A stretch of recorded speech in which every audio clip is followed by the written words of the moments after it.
Patrick Morrisey held a press conference this morning regarding updates on the damage caused by this weekend's flooding.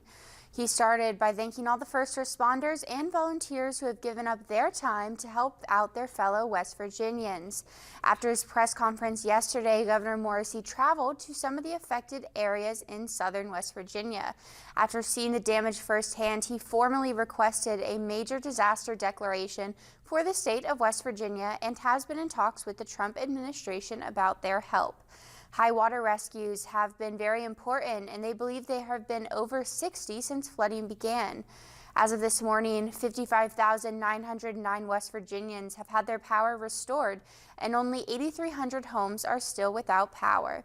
The Department of Highways, alongside the Department of Transportation, have been working to clear the debris and clear the roadways.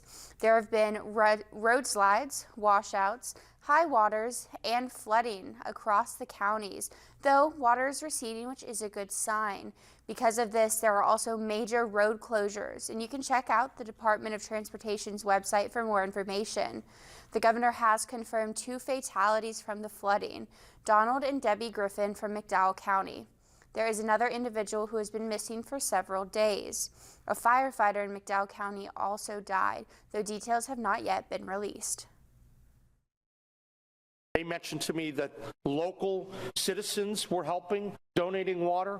People from across the state were helping out, and people from as far away as Texas were chipping in. So I'm grateful to so many of the people that are stepping up during this time of need.